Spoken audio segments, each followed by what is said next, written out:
साक्षात राधे कृष्ण का साकार ग्रंथ अवतार है।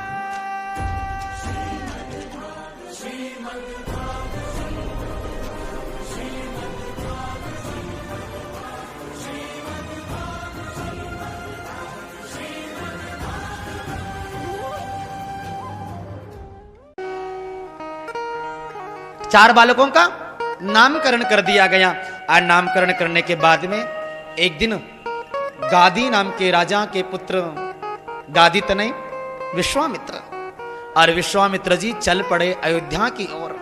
और अयोध्या में जब विश्वामित्र जी आ गए और विश्वामित्र जी ने राम और लखन को मांग लिया। राम और लखन को लेकर के जब चल पड़े विश्वामित्र जी, ताड़का का उद्धार कर दिया, सुबाहु का उद्धार कर दिया, मारीच को लंका के उस पार हरि बोल कर दिया, समुद्र के उस पार हरि बोल कर दिया।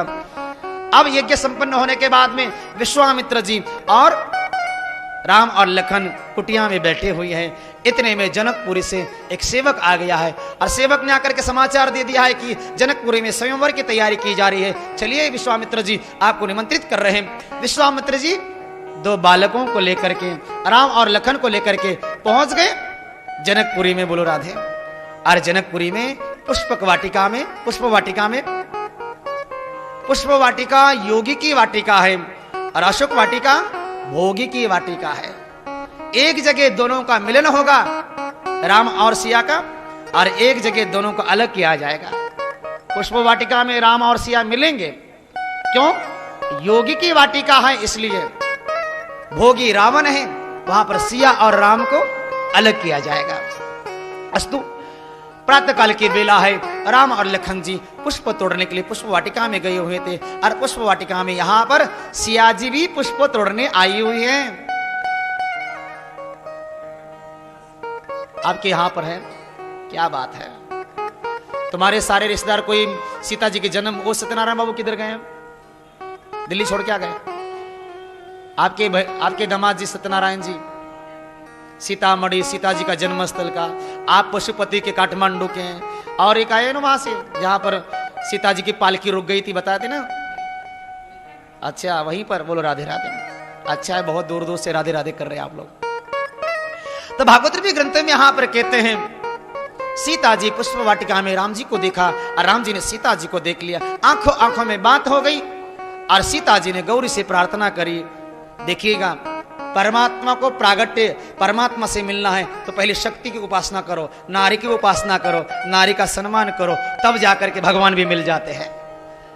राम और सीता नारायण और लक्ष्मी है दोनों, मगर उसी लक्ष्मी रूपी सीता को यदि नारायण को मिलना है, राम को, तो गौरी की उपासना करनी पड़ेगी, क्योंकि नारी की उपासना सर्वश्रेष्ठ मानी जाती है। इसलिए आज यहां पर भागवत में ग्रंथ कहता है सीता जी ने गौरी को प्रार्थना करी, हे गौरी मैया, मैंने यदि कोई पुण्य किया हो, मैंने कोई यदि पुण्य किया हो, तो ये जो सांवले सुकुमार बालक है ये मुझे पति के रूप में मिलना चाहिए। सीता ने राम को देखा था, राम जी ने सीता जी को देख लिया था। वहीं पर सीता जी के साथ में उर्मिला जी आई हुई थी और उर्मिला को लखन जी ने देख लिया और लखन जी ने भी उर्मिला को देख लिया। बोलो राधे। आपस में चर्चा हो गई। दोनों ही सीता स्वयंवर के मंडप में आए हुए हैं। सारी सभा लगी हुई है। सीता स्वयंवर में धनुष रखा गया है। परशुराम जी ने 3 धनुष बनाए थे। परशुराम जी के 3 धनुष, एक का नाम है गांडीव, एक का नाम है सारंग और एक का नाम है पिनाक। परशुराम जी के 3 धनुष, गांडीव अर्जुन के पास में है, पिनाक नाम का धनुष जो भगवान कृष्ण तोड़ेंगे मथुरा में कंस के उद्धार के समय, और सारंग नाम का जो धनुष था वो राम जी तोड़ेंगे। अब सभा के बीच में सभा लगी हुई है, बड़े बड़े राजकुमार बैठे हैं, बड़े बड़े देश विदेश प्रदेश के राजकुमार बैठे हुए हैं। बीचों बीच में ये धनुष रखा गया है और धनुष रख करके शर्त क्या है, जो धनुष को तोड़ेगा वही सिया जी के गले में वरमाला डालेगा। सबने प्रयास किया, मगर जब कोई धनुष नहीं तोड़ पाया तब विश्वामित्र जी ने कह दिया, उठो राम, धनुष का खंडन कर दो। राम जी ने आज्ञा ली और आज्ञा लेकर के धनुष के पास में पहुंच गए। रंगमंच सी अरूप गुधारी, रंगमंच के ऊपर जब विष्णु रूपी नारायण खड़े थे, जैसे स्पर्श किया इन्होंने इस धनुष को, वैसे धनुष को टूट गया और सीता जी ने राम जी के गले में वरमाला डाल दी। बगल में उर्मिला जी थी, उर्मिला जी ने भी देर नहीं लगाई, तुरंत लक्ष्मण के गले में माला डाल दी। दोनों का विवाह हरि बोल हो गया। राम और लखन का विवाह हो जाने के बाद दशरथ जी को समाचार मिल गया। बोलो राधे राधे। आश्चर्य की घटना है क्या नहीं? इतने बड़े बेटे का विवाह हो और पिताजी को पता ही नहीं लगे। बाद में पता लगा। लोग कहते आजकल लव मैरिज लोग करते, बाप को पता ही नहीं लगता। राम जी मर्यादा पुरुषोत्तम अपनी जगह होंगे, मगर राधे राधे यहां तो उन्होंने पहले कर ही डाली। सब सारे, मैं अपने मन से तो नहीं बोल रहा हूं।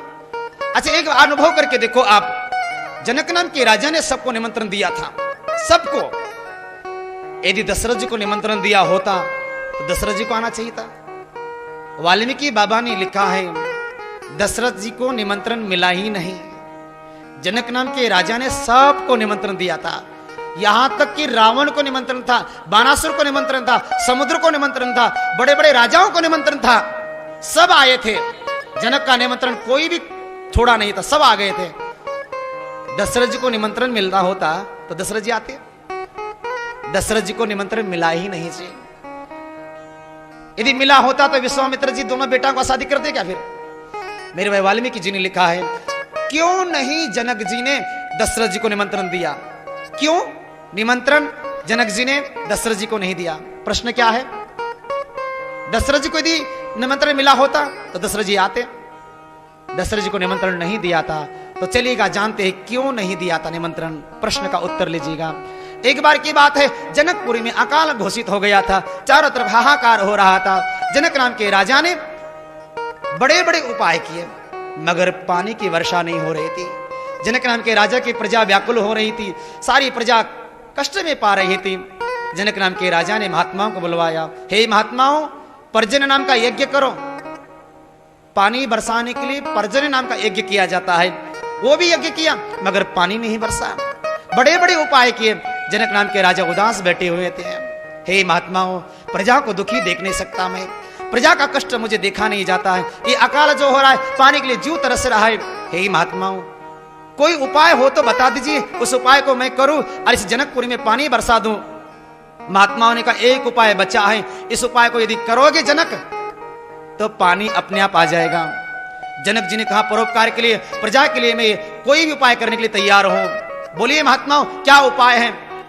तब महात्माओं ने उपाय बताया। सुनो जनक, एक उपाय है। और उपाय क्या है? हे जनक जी, कौशल्या अयोध्या की जो महारानी है, उस कौशल्या को यदि अयोध्या से जनकपुरी लाया जाए और जनकपुरी लाकर के कौशल्या से कच्चे धागे से, कच्चे घड़े से कुआं में से पानी निकाल करके नदी में डाल दिया जाए तो नदी में बाढ़ अपने आप आ जाएगी। उपाय क्या बताया महात्माओं ने? कौशल्या जी जनकपुरी आकर के कच्चे धागे से, कच्चे घड़े से कुआं में मटका डाल दे तो, उसे पानी भर के नदी में डाले तो बाढ़ अपने आप आ जाएगी। जनक जी को उपाय तो बड़ा कठिन लग गया, मगर जनक जी ने तुरंत चंदन की पालकी बनवाई, रास्ते का मार्ग का निर्माण करवा दिया और सेवकों को भेज दिया। सेवकों, जाओ कौशल्या जी को लेकर के आओ, दशरथ जी को समाचार दो कि जनकपुरी का अकाल दूर करना है, कौशल्या जी को चलना है। सेवक लोग पालकियों को लेकर के पहुंच गए अयोध्या जी। और अयोध्या जी में दशरथ जी को समाचार मिल गया कि कौशल्या जी को जनकपुरी भेजना है। ये कथा राम जन्म हो चुका था उसके बाद की है। कौशल्या को समाचार दिया गया कि कौशल्या जी, आपको जनकपुरी जाना है, वहां का अकाल दूर करना है। जब समाचार दिया गया ना, उस समय कौशल्या जी राम जी को स्नान करा रही थी। कौशल्या को समाचार मिलती कौशल्या का चेहरा उतर गया। बगल में दासी खड़ी थी। दासी ने पूछा, हे कौशल्या जी, हे महारानी जी, आपका चेहरा क्यों उतर गया? कौशल्या कहती, मैं राम जी को छोड़ करके जाना नहीं चाहती हूँ। बड़े भाग्य से मुझे राम जी मिले हैं, बड़े भाग्य से मेरा पुत्र मुझे राघव मिला हुआ है, मैं इसे छोड़ करके बिल्कुल नहीं जाना चाहती हूँ। दासी ने कहा, आप छोड़ के जाना नहीं चाहती हो? कौशल्या ने कहा, कैसे करें, राजा ने आज्ञा दी है, राजा की आज्ञा का उल्लंघन कैसे कर सकती हूं मैं? दासी ने कह दिया, एक उपाय है। कौशल्या ने कहा, क्या उपाय है? दासी कहती है, हे कौशल्या जी, आप राम जी की सेवा में लगी रहो, पालकी में आपकी जगह मैं बैठ जाती हूँ और मैं जाकर के कच्चे धागे से, कच्चे घड़े से कुआं में से पानी निकाल करके नदी में बाहर ला सकती हूँ। कौशल्या ने कहा कि मालूम है कितनी बड़ी प्रक्रिया है ये, तो दासी कहती है कि राम जी का दर्शन करते करते मुझ में वो पावर आ गया है, ये बात तुम्हारे और हमारे बीच में रहने दो महारानी जी, पालकी में मुझे बिठा दो। कौशल्या जी ने बात मान ली और कौशल्या की जगह पर दासी को बिठा लिया और दासी को लेकर के पहुंच गए जनकपुरी में। और जनकपुरी में तुरंत किसान को बुलवाया, किसान ने तुरंत कच्चा धागा कॉटन, कुम्हार को बुलवाया, कच्चा घड़ा तुरंत तैयार। ये दासी बाहर निकली और कच्चे घड़े को कच्चे धागे में बांध लिया और कुआं में डाल करके उसका पानी जब नदी में डाल दिया तो बाढ़ अपने आप आ गई। जनक नाम के राजा हाथ जोड़ने के लिए आ गए। शुक्रिया अदा करना चाहिए जिसने हमारा अकाल दूर कर दिया। कौशल्या को प्रणाम करने के लिए आ गए। जनक नाम के राजा जब सामने आ गए ना तो जनक जी ने देखा तुम तो कौशल्या नहीं हो, कौन हो देवी तुम? मैंने कौशल्या को देखा है। जनक जी क्या कह रहे हैं? हे देवी तुम कौन हो? मैंने तो कौशल्या को देखा हो, तुम तो कौशल्या नहीं हो। तो ये महिला नीचे गर्दन करके कह रही है, हे राजन मैं कौशल्या नहीं हूं, मैं कौशल्या की दासी हूं। जनक नाम के राजा ने माथा पकड़ लिया। भाई अयोध्या के नौकर चाकरों में इतना पावर है कि यहां का अकाल दूर कर सकते हैं। डर बैठ गया और डर के कारण जनक जी ने निमंत्रण पत्र शादी का भेजा ही नहीं। क्यों? वहां के राम लखन यदि बिजी होते किसी काम में और वहां का कोई नौकर चाकर आता और धनुष को तोड़ता तो हमारे सीता का विवाह नौकर से हो जाता। तो इसलिए जनक जी ने निमंत्रण भेजा ही नहीं। यदि भेजा होता तो श्री राधे डर बैठ गया था जनकपुरी के लोगों को। अस्तु भागवत रूपी ग्रंथ यहां पर कहता है राम जी का विवाह सिया जी के साथ में हो गया। पीछे से दशरथ जी लेकर के आ गए भरत जी को और शत्रुघ्न को। और देखिए मर्यादा कैसी है, राम के नाम में 2 अक्षर हैं तो राम जी की पत्नी के नाम में भी 2 अक्षर हैं। सीता, लक्ष्मण 3.5 अक्षर है तो लक्ष्मण की पत्नी उर्मिला 3.5 अक्षर, भरत 3 अक्षर तो मांडवी 3 अक्षर है, श्रुति कीर्ति 3 अक्षर पूरे हैं तो आधे 2 है तो श्रुति कीर्ति और शत्रुघ्न 3 अक्षर पूरे हैं तो 2 आधे है। इसे कहते हैं मर्यादा, न आगे न पीछे। राम जी का विवाह हो गया और राम जी के विवाह के बाद में अयोध्या में आ गए। अयोध्या में आते ही राम जी के राज्याभिषेक की तैयारी हो गई और राज्याभिषेक की तैयारी में राम जी को वनवास की घोषणा कर दी। तापस वेश विशेष उदासी 14 बरस राम वनवासी। राम जी को वनवास हो गया। राम जी चित्रकूट, चित्रकूट से पंचवटी, पंचवटी से सीधा किष्किंधा, किष्किंधा से लंका, लंका से रावण को मकर उद्धार, राम जी अयोध्या वापिस और राम कथा को यहाँ विश्राम।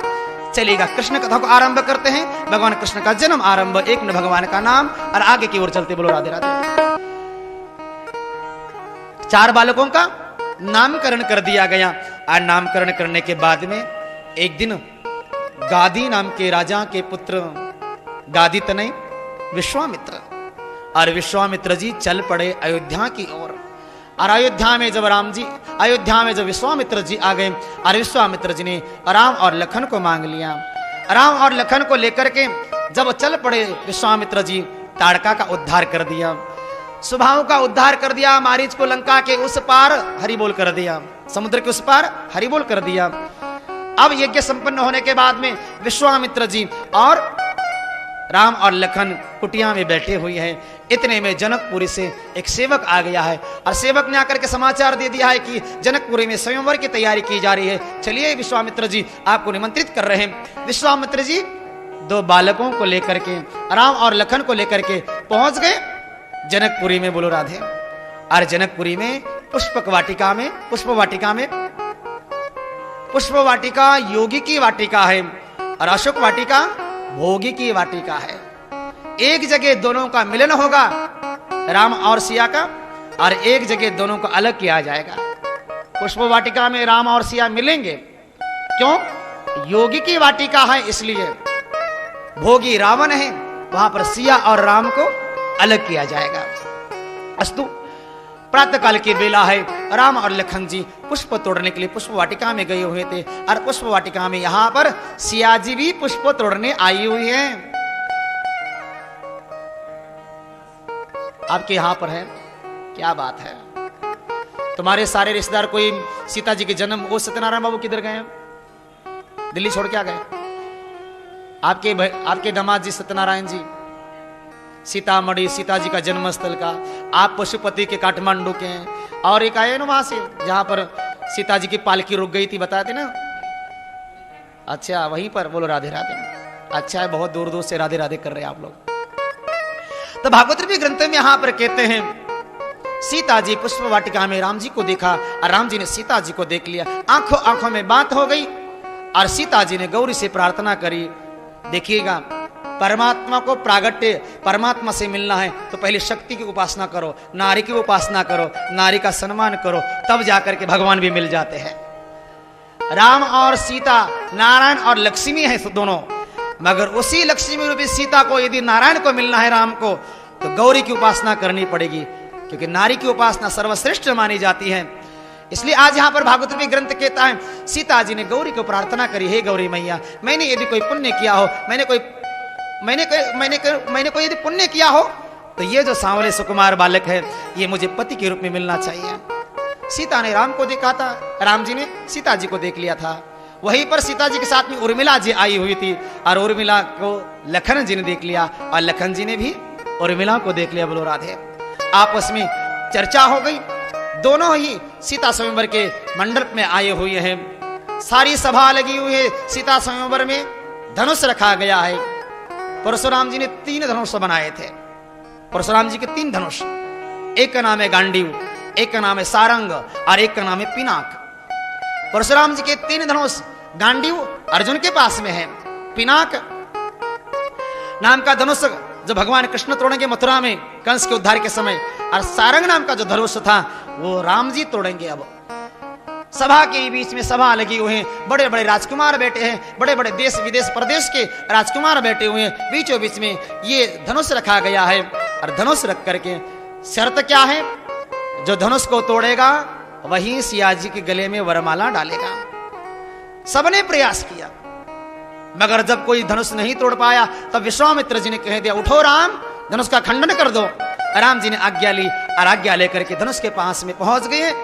रंगमंच सी अरूप गुधारी, रंगमंच के ऊपर जब विष्णु रूपी नारायण खड़े थे, जैसे स्पर्श किया इन्होंने इस धनुष को, वैसे धनुष को टूट गया और सीता जी ने राम जी के गले में वरमाला डाल दी। बगल में उर्मिला जी थी, उर्मिला जी ने भी देर नहीं लगाई, तुरंत लक्ष्मण के गले में माला डाल दी। दोनों का विवाह हरिबोल हो गया। राम और लखन का विवाह हो जाने के बाद दशरथ जी को समाचार मिल गया। बोलो राधे राधे। आश्चर्य की घटना है क्या नहीं? इतने बड़े बेटे का विवाह हो और पिताजी को पता ही नहीं लगे। बाद में पता लगा। लोग कहते आजकल लव मैरिज लोग करते, बाप को पता ही नहीं लगता। राम जी मर्यादा पुरुषोत्तम अपनी जगह होंगे, मगर राधे राधे यहां तो उन्होंने पहले कर ही डाली। सब सारी, मैं अपने मन से तो नहीं बोल रहा हूं। अच्छा, एक अनुभव करके देखो आप। जनक नाम के राजा ने सबको निमंत्रण दिया था, सबको। यदि दशरथ जी को निमंत्रण दिया होता तो दशरथ जी को आना चाहिए था। वाल्मीकि बाबा ने लिखा है, दशरथ जी को निमंत्रण मिला ही नहीं। जनक नाम के राजा ने सबको निमंत्रण दिया था, यहां तक कि रावण को निमंत्रण था, बाणासुर को निमंत्रण था, समुद्र को निमंत्रण था, बड़े बड़े राजाओं को निमंत्रण था। सब आए थे। जनक का निमंत्रण कोई भी छोड़ा नहीं था, सब आ गए थे। दशरथ जी को निमंत्रण मिलना होता तो दशरथ जी आते। दशरथ जी को निमंत्रण मिला ही नहीं जी। यदि मिला होता तो विश्वामित्र जी दोनों बेटा को शादी करते क्या? फिर मेरे भाई वाल्मीकि जी ने लिखा है, क्यों नहीं जनक जी ने दशरथ जी को निमंत्रण दिया? क्यों निमंत्रण जनक जी ने दशरथ जी को नहीं दिया? प्रश्न क्या है? दशरथ जी को यदि निमंत्रण मिला होता तो दशरथ जी आते। दशरथ जी को निमंत्रण नहीं दिया था तो चलिएगा, जानते हैं क्यों नहीं दिया था निमंत्रण। प्रश्न का उत्तर लीजिएगा। एक बार की बात है, जनकपुरी में अकाल घोषित हो गया था, चारों तरफ हाहाकार हो रहा था। जनक नाम के राजा ने बड़े बड़े उपाय किए, मगर पानी की वर्षा नहीं हो रही थी। जनक नाम के राजा की प्रजा व्याकुल हो रही थी, सारी प्रजा कष्ट में पा रही थी। जनक नाम के राजा ने महात्माओं को बुलवाया, हे महात्माओं, पर्जन्य नाम का यज्ञ करो। पानी बरसाने के लिए पर्जन्य नाम का यज्ञ किया जाता है। वो भी यज्ञ किया, मगर पानी नहीं बरसा। बड़े बड़े उपाय किए। जनक नाम के राजा उदास बैठे हुए थे। हे महात्माओं, प्रजा को दुखी देख नहीं सकता मैं, प्रजा का कष्ट मुझे देखा नहीं जाता है। ये अकाल जो हो रहा है, पानी के लिए जीव तरस रहा है। हे महात्माओं, कोई उपाय हो तो बता दीजिए, उस उपाय को मैं करूं और इस जनकपुरी में पानी बरसा दूं। महात्माओं ने कहा एक उपाय बचा है, इस उपाय को यदि करोगे जनक तो पानी अपने आप आ जाएगा। जनक जी ने कहा परोपकार के लिए, प्रजा के लिए मैं कोई भी उपाय करने के लिए तैयार हूं। बोलिए महात्माओं क्या उपाय है? तब महात्माओं ने उपाय बताया। सुनो जनक, एक उपाय है। और उपाय क्या है? हे जनक जी, कौशल्या अयोध्या की जो महारानी है, उस कौशल्या को यदि अयोध्या से जनकपुरी लाया जाए और जनकपुरी लाकर के कौशल्या से कच्चे धागे से, कच्चे घड़े से कुआं में से पानी निकाल करके नदी में डाल दिया जाए तो नदी में बाढ़ अपने आप आ जाएगी।